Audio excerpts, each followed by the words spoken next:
So I really enjoyed this video. Huge shout out to Case Study QB. Now, I want to be clear here.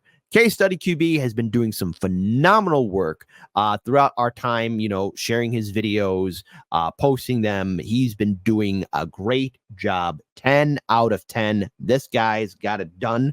And this video is basically discussing how the NAACP poll is showing 1 in 4 U.S. black men under 50 support Trump for president, having losing faith in the Democratic Party. Now, I've been talking about the failure of the Democratic Party for quite some time. The Democrats, especially here in my city, are getting a lot of pushback, especially from the predominantly black neighborhoods on the south and west side neighborhoods of Chicago. This is something unheard of. I've never seen anything this shocking before. Especially my time living in Chicago. So without further ado, again, this video is quite long, so I'll keep my pausing at a minimum because there's another video that I want to share with all of you guys as well that's happening here in Chicago where the Democrats are actually getting pushback. And if this is all going to come into play on election night, there's going to be a lot of triggered white liberals. Will I be drinking their tears? Absolutely. While I'm eating a nice ribeye steak. So let's go ahead and play this video and share it with you guys. Again, please be sure to support Case Study QB. He is wrongly being censored. New poll numbers for a key Democratic constituency could shed light on Kamala Harris's bid for the White House. A new NAACP poll finds more than 1/4 of younger black men say they will support Donald Trump in November. That is consistent with surveys during Joe Biden's time in office, showing some younger black voters and black men of all ages having lost faith in the Democratic Party. Joining me now is NAACP President and CEO Derek Johnson. Good to see you again, Derek. So let me note here, this poll was conducted last month. It was before both the DNC and the presidential debate. It only surveyed 12 states. Having said that, overall, black voters plan to support Harris. Only 13% say they support Trump. But the difference among black men is stark. You had 77% of black men above age 50 saying they support Harris, yet only 26% under 50 say they do. The surveys also found messaging emphasizing rights being under attack, that is most likely to motivate younger black men. So give me a sense of what is behind this and even more, what can be done about it. Well, first of all, the enthusiasm in the African-American community around this election rivals that of 2008. In fact, we are seeing an increase in enthusiasm. The opportunity is for the campaigns to talk to young and African-American male voters. That's an opportunity for them to understand the value of their vote, and also to show how their vote can begin to address some additional systemic changes. The challenges that many African Americans face or see is around racism, structural barriers, particularly when it comes to law enforcement, which is really consistent when you think about African Americans, males encounters and young people's encounters with law enforcement. So we need to pay special attention to that and offer solutions, while at the exact same time recognize that the black vote will be a very important vote in the targeted states. And so the opportunity for campaigns in this moment is to communicate directly to those voters in a way in which it addresses the issues that are of most concern, particularly inflation, among the many things that this poll finds. And to your point, yes, 78% of black voters are as excited as they were in 2008 when Barack Obama ran for president. 56% are more excited now. Most respondents say their view of Harris has grown over the past month, but among the undecided voters. Now, to say the thing is, what people are still riding on is the remnants, the vapors of the DNC convention. It's easy for people to be blinded by their emotions and how they're trying to connect to what we saw in 2008, but things have changed drastically. By the way, folks, I mean, it's easy to vilify Donald Trump and the Republicans. It's very easy to do that. It is. And yes, the Republicans did play a role in this neoliberal nightmare. They play an equal share. Republican politicians. There's a difference between the politician and the voters. See, a lot of voters who vote Democrat or Republican, unfortunately, you're in an abusive relationship. Be brave. Walk away. But besides the point, and this is something that's very clear, that during these past decades, from Obama up until now, who's been sitting on the throne? Democrats. We're dealing with the remnants of the Obama and Biden policy era. Now, it's easy to make Trump look bad, but the only reason why Trump is being vilified is because when he took office after Obama, he put an ugly face on everything that Obama was doing. And again, everything that Obama was doing during his time was just as horrific, just as frightening, just as brutal, except Trump didn't have the fancy neoliberal art of the mask. He didn't have that. He just was himself, which on the one hand, thanks for making a big revelation to how everything is terrible. But then also it's shocking, as soon as old man Biden gets into office, that neoliberal mask and fresh paint goes right on top of the slop of the policies that are being implemented. And many of these policies have been devastating communities all across the United States, especially amongst Black voters and Latino voters, all voters to be more precise. But again, the enthusiasm for the Democratic Party is withering away. It'll be interesting to see what happens on election night. Rhetoric, 1 in 4 say their opinion of her is less favorable than a month ago. So what's the strategy to reach some low propensity voters in Black communities? But for the NAACP, our strategy is to enlist more volunteers to talk to their neighbors to get them to the polls. It should be the strategy of the campaigns to talk to those voters to make sure they understand what's at stake, how their vote can make a difference in the outcome of the election. What would that mean in terms of the quality of their life? Policing has always been a concern in the African-American communities, particularly with young voters, particularly with African-American voters. But also inflation is of concern. And so you cannot take this block of voters for granted. That's what this poll is telling us. While at the exact same time, it's saying that people are excited to participate, but we need to close the gap in terms of young voters, African-American voters, around their understanding with the power of their vote, how their vote would improve their lives, and why this election is so important. Yeah. The effects from the Supreme Court overturning affirmative action certainly materializing now. Your first-year enrollment for Black students at Harvard dropped from 18% to 14% last year. Columbia and Brown report similar decreases in Black admission. Well, gee, I wonder why there's such a decrease. This is a dumb question by corporate media. I actually had to yell at my phone for a little bit. Why is there a decrease? Oh, I don't know. Controversial statement in 3, 2, and in uno and out. College is freaking expensive. There's no incentive to go into college. Listen. Off topic. Listen, boomers, Gen Xers, older millennials. It is our social responsibility to tell Gen Z and the next generation not to go to college. And I'm not saying that getting a higher education is a waste of time. Look, it's just in America, do you want to be part of the debt system? Do you want to be part of the college industrial complex to keep you forever bankrupt and enslaved to debt? All right. Now, if you got a full-blown scholarship and you can do it, you're going to keep your brain in the books, so be it. All right. You ride that scholarship all the way from beginning to end. Good luck to you. All the best to you. But if you don't got that scholarship, hey, you know what? Maybe save up, look at going overseas, see the world. You know, it might take some time. Go to a 4-year free affordable college outside of America. And if not, go to a trade school, community college, all right? An apprenticeship program. Do not be part of the college industrial complex to keep you in debt, all right? Don't be part of it. It is our responsibility to save these kids and everybody else that's thinking about going to college. And it's not being disrespectful to them, because you know what? Hey, everyone should enjoy a time for higher academia. That's fine. But in America, it's just a way to keep you in debt. All right. So there's a reason why maybe, I don't know, enrollment is ending. Okay. It's because it's so freaking expensive. Going to Harvard. I'll be paying off that college debt for like 5 lifetimes. I'm not wrong here, folks. You know I'm right. Then you look at Yale and Princeton, the percentage remained about the same. But yeah, there are differences in how they've gathered these numbers. Generally, though, what do you make of them? Are you surprised by them?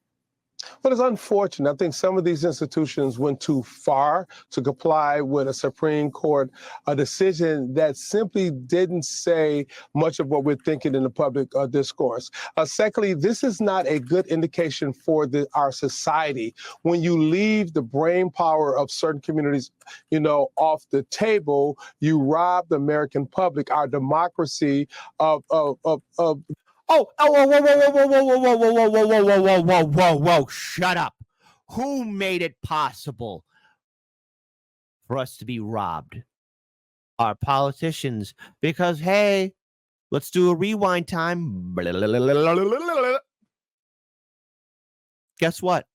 Who caused the college system to be what it is? Why, our good friend Joe 330, who sided with the credit card corporation, makes student debt unforgivable, even when you die. So whoever co-signs on that loan, oh no, you inherit that debt.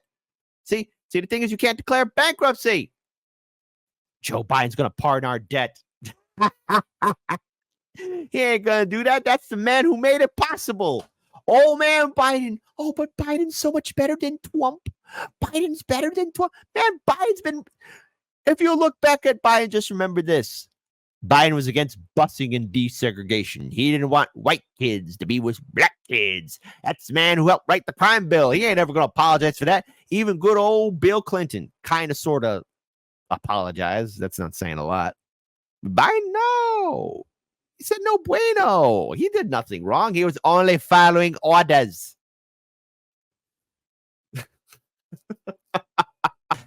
Who's robbing us? Our politicians robbed us. That's who did it. Who did it? Who did it? The people right behind you, sir. What people? Our politicians. See, this is why you should watch Heartland Media all the time, every time. The ability to continue to grow and maintain our economy, because we are less fortunate when we don't have the intellectual capital of many young people at the table. African Americans have contributed so much to this society. Giving them more opportunities and exposure isn't taken away from anyone. It actually expands what's possible.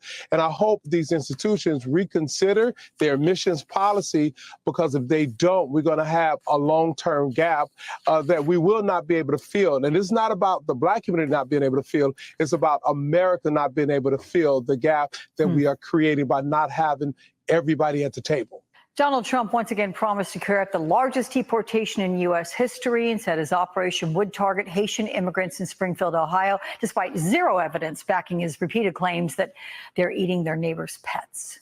This has nothing to do with the situation at hand, all right? Look, by the way, folks, we're talking about the migration crisis. Obama, forced out a lot of immigrants out of this country too, those kids in cages down by the border?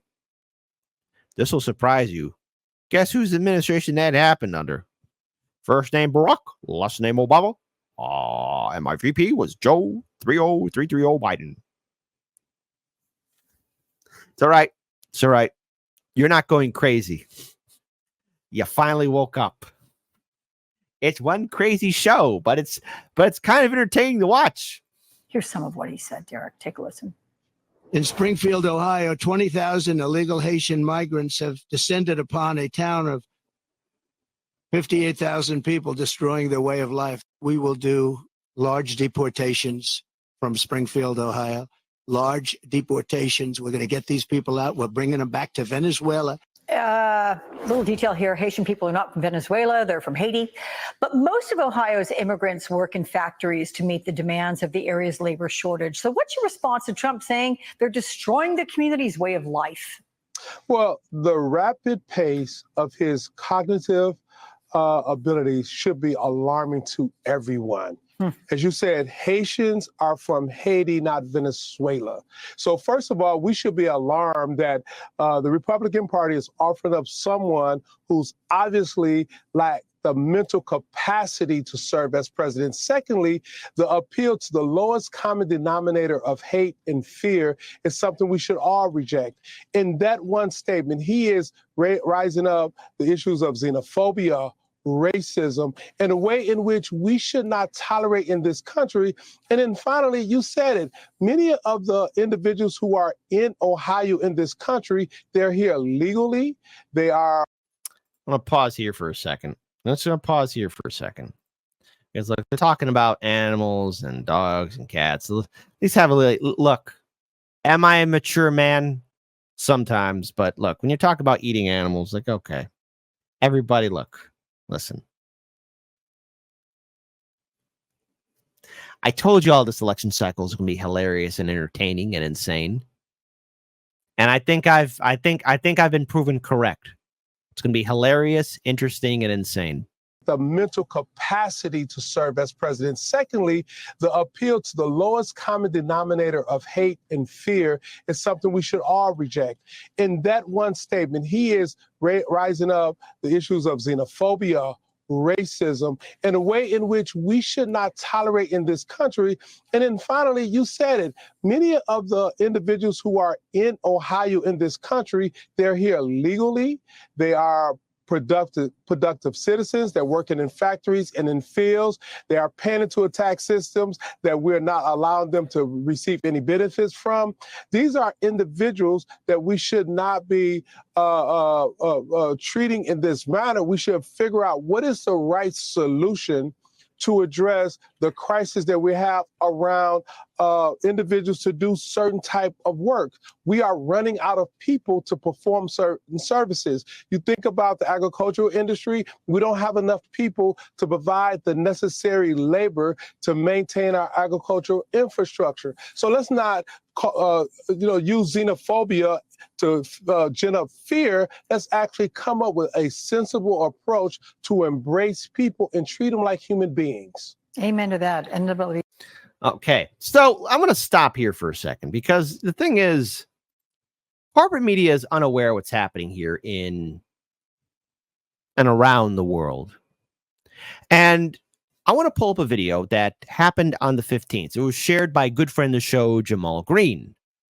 And the thing is, there is a crisis that is going to continue to explode if it isn't addressed. And yes, it has to deal with migrants, unfortunately. And, there were a lot of people, maybe their intentions were good, sanctuary cities. I get it.